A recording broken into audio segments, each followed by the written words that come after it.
siksa di neraka. Bukan, kalau menyekutukan Allah paling beratnya siksa. Berarti Sayyidina Abu Thalib ini bukan orang yang paling besar dosanya menyekutukan Allah, bukan. Justru dengan hadis itu kita bisa ambil pahaman gitu, khusnudzon. Kemudian paman dan Nabi Abu Thalib berjuang untuk Nabi SAW. Kemudian bicara tentang iman, masalah keimanan, kan bahas dan masalah akidah, usul fikih, bahas masalah al-nutqu bi syahadati syatrun minal imani atau syatrun minal imani. Ini bahas oleh para ulama.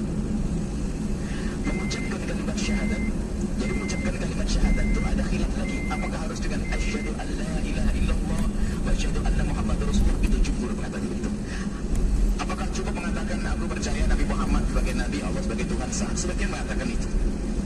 Ini pasti ada khilaf dalam mengucapkan nutqu bi syahadataini. Jika seseorang mengucapkan kalimat syahadat tidak harus asyhadu an la ilaha illallah wa asyhadu anna muhammadar rasulullah. Cukup mengatakan aku percaya Muhammad sebagai Nabi dan Allah sebagai Tuhan, Muhammad sebagai Nabi. Ada yang mengatakan sah. Ini khilaf di antara ulama kita dan sah ini pendapat. Setelah itu bagaimana dengan orang yang tidak mengucapkan kalimat syahadat? An-nutqu bi syahadati, mengucapkan kalimat syahadat itu adalah syatrun minal imani atau syatrun minal iman. Syatrun ini begini, iman itu satu ini dibagi dua. Kalau separuhnya nggak ada, separuhnya nggak ada lagi. Syatrun itu iman. Syatrun separuhnya adalah mengucapkan kalimat syahadat, separuhnya adalah iman di dalam hati. Kalau nggak ada mengucapkan kalimat syahadat, maka nggak ada iman. Maka yang mengatakan bahwasanya an-nutqu bi syahadataini, mengucapkan dua kalimat syahadat adalah syatrun minal imani, bagian daripada iman, maka yang tidak bersyahadat dianggap kafir. Selesai ini pendapat ini. Yang kedua adalah syaratun. Ada yang mengatakan bahasa mengucapkan kalimat syahadat adalah syaratun, dan ini terbagi dua. Yang pertama adalah syaratun li sihhatil iman, syarat sah dan diterimanya iman seseorang harus mengucapkan kalimat syahadat. Maka bagi orang yang mengaku iman dengan hatinya tapi tidak mengucapkan kalimat syahadat, maka tidak dianggap sebagai orang beriman, tidak diterima oleh Allah. Ini sama kurang lebih dengan pendapat yang pertama. Pendapat yang ketiga, mengucapkan kalimat syahadat syaratun li ijra'il ahkam ad-dunyawiyati. Mengucapkan kalimat syahadat itu untuk diberlakukan atas dia hukum di dunia. Beriman dengan hatinya diterima, itulah tarududnya. Kegundahan Imam Ghazali di saat mendengar bahasanya orang yang beriman dengan hatinya kemudian tidak mengucapkan kalimat syahadat, dia neraka di jahanam, kata Imam. وكيف يخلد من كان كيف يخلد من كان بقلبه مثقال ذرة من الإيمان. Imam Ghazali dengan kecerdasan beliau, bagaimana akan diabadikan di neraka orang di dalam hatinya diam-diam punya keimanan kepada Allah, bukankah Allah melihat hatinya?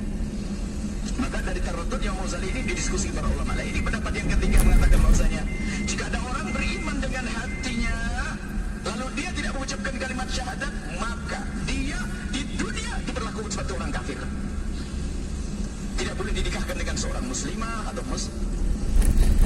tidak boleh dikubur tempatnya kaum muslimin kalau meninggal. Karena apa? Dia boleh mengucapkan kalimat syahadat. Urusan dengan Allah antara dia dengan Allah, bisa saja Allah mengampuni dengan derajat dia masuk surga, ini bukan urusan kita. Yang jelas ada iman di dalam hatinya, tapi ini syaratun. Makanya mengucapkan an-nutqu bi syahadataini, mengucapkan dua kalimat syahadat, syaratun li ijra'il ahkam ad-dunyawiyati, agar bisa diberlakukan di dunia kita rawat sebagai seorang muslim. Selagi dia mengucapkan kalimat syahadat tidak dianggap. Tapi di hadapan Allah urusannya dengan Allah.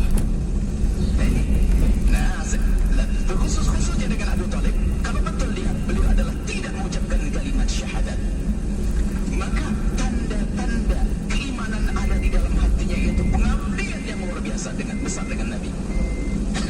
Bahkan diakui semua, Nabi mengakui, terima kasih. Sampai dikatakan dua penopang terbesar dalam perjuangan awal dakwah Nabi, dari dalam dan dari luar. Dari dalam adalah Sayyidah Khadijah Kubra, dari luar adalah Abu Thalib. Apa sih salahnya khusnudzon kepada Abu Thalib? Bahwasanya beliau adalah ahli iman, karena apa pengabdiannya. Bahkan ada syair-syair yang ditemukan. Jadi kalau mengucapkan kalimat syahadat tidak harus dengan kalimat asyhadu Allah, tapi cukup pengakuan. Ada beberapa syair yang ditemukan dari Abu Thalib yang maknanya kurang lebih adalah, aku tidak menemukan agama lebih bagus daripada agama anak daripada saudaraku ini. Berarti pengakuan. Kita tutup bahasanya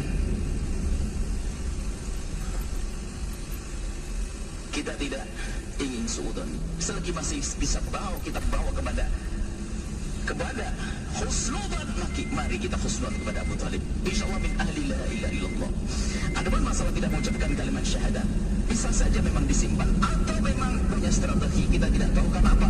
Kalau memang terbukti di depan orang-orang kafir itu Abu Talib itu sudah masuk Islam, saya sudah tidak dihargai lagi oleh mereka.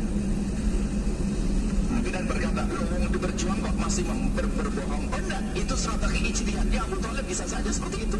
Ijtihadnya beliau, ijtihad beliau agar bisa melindungi ponakannya biar lestari. Sampai di sini saja. Tolong Abu Talib jangan dibawa-bawa kepada kekafiran. Selesai sampai di sini. Dan gak ada urusannya dengan dirimu. Selesai. Kenapa kita harus dengan lantang mengutakan Abu Talib di neraka, sesaat ibunda Nabi di neraka, ayahanda Nabi di neraka, dan sebagainya. Selagi masih ada celah untuk kita bawa kepada husnudzan, ayo kita husnudzan. Itu kisah Abu Talib. Tidak, ayat-ayat itu bukan untuk Abu Talib. Itu masih ada ayat kita bawanya yang jelas. Ternyata mata bayyana lahum, jelas annahum ashabul jahim. Siapa itu? Abu Lahab. Abu Lahab paman Nabi dan seterusnya. Masya Allah ya. Semoga Allah menjaga lisan kita, menjaga hati kita. Semoga Allah menampakkan kebaikan-kebaikan, lalu mudahkan kita untuk mengikuti dan menampakkan kebatilan sebagai kebatilan, dan Allah menjauhkan kita untuk memudahkan kita untuk menjauhi. Ini saja, wallahu a'lam bishawab. Satu pertanyaannya jamaah perempuan.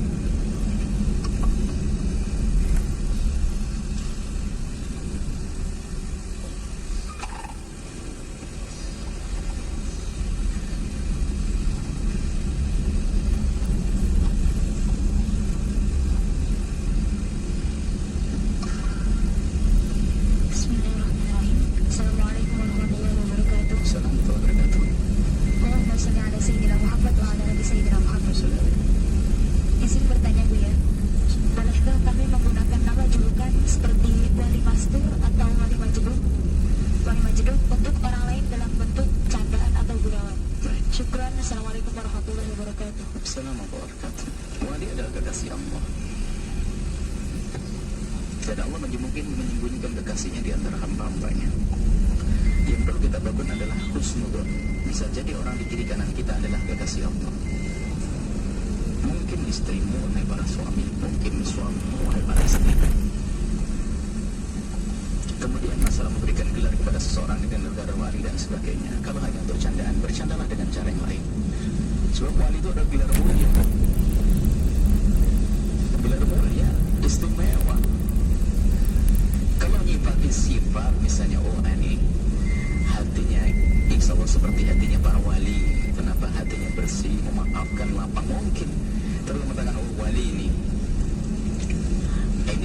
dalam bahasa candaan nggak boleh, tapi dalam bahasa keyakinan justru malah boleh. Kita husnudzon fulan adalah waliyullah, waliyah. Kita husnudzon fulan wali, itu malah boleh. Tapi kalau candaan, jangan pakai candaan begitu. Ini wali, sampai ketawa ngekek lagi. Wali apa?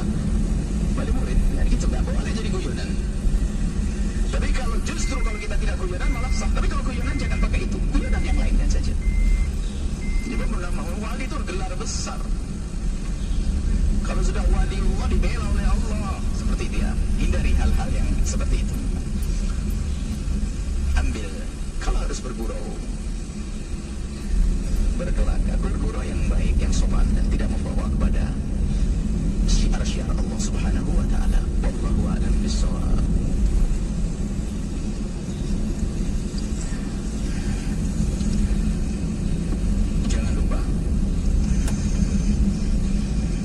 Terganggu dengan apapun yang terjadi saat ini.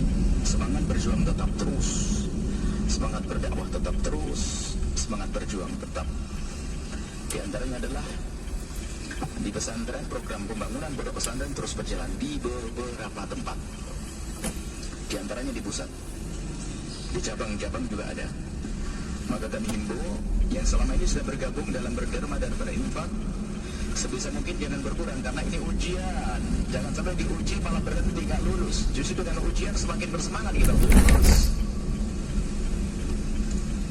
Diniati ya, yang masih senang berderma, diniati semoga dengan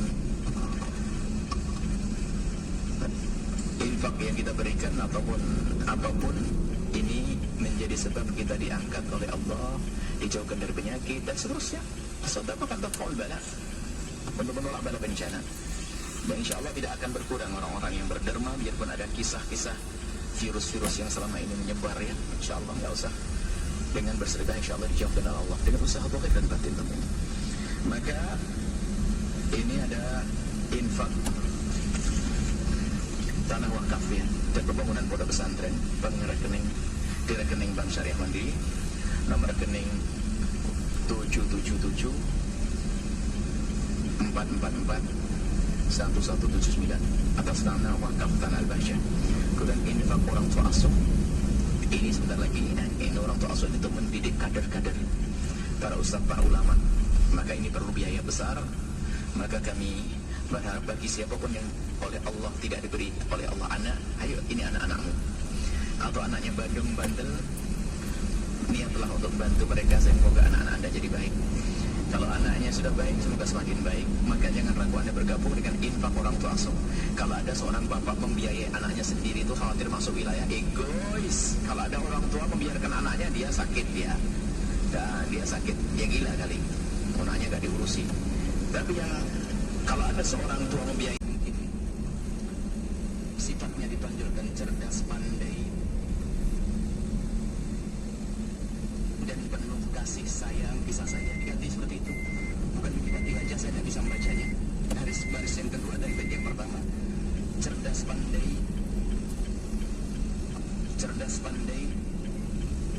penuh kasih sayang, dan penuh kasih sayang bisa. Atau diganti dengan pokoknya coba yang punya. Kemudian yang terakhir, bukan ini bait pertama, bait kedua ya.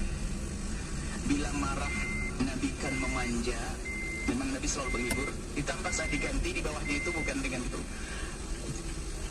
menghibur hatinya, bisa dikatakan menghibur hatinya. Nabi selalu kalau Siti Aisyah marah adalah berusaha untuk menghibur hatinya tanpa menghadirkan satu yang ya intinya untuk menjaga jangan sampai kita punya bayangan-bayangan yang kurang pantas kepada ibunda kita.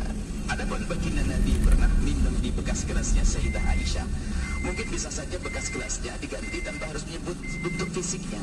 Tapi itu masih tapi kalau sudah membentuk warna dan menyifati wajah ini itu, ayo kita hindari.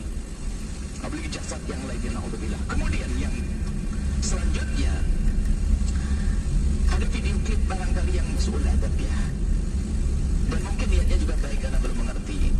Sudah syair tentang Siti Aisyah, Sayyidah Aisyah digambarkan tentang perempuan yang berdandan dan sebagainya, seolah-olah Siti Aisyah itu dan paling tidak pantas itu semuanya. Ini nasihat buat saudara-saudaraku pecinta sholawat. Ayo kita waspada dalam hal-hal yang semacam ini. Itu saja mungkin. Jadi yang membuat lagu dan yang ingin menyebar itu kami yakin husnudzon karena rindu agar Siti Aisyah betul-betul jadi suri toladan. Akan tapi Anda, saya manusia, saya pun ngomong begini dalam satu jawaban ada yang salah kok kalau ada yang nyari. Dan saya siap untuk menarik diri kalau tobat, saya siap. Tobat bagi saya adalah sesuatu yang harus saya masuki pintu itu, karena orang salah nggak ada lagi kecuali harus tobat.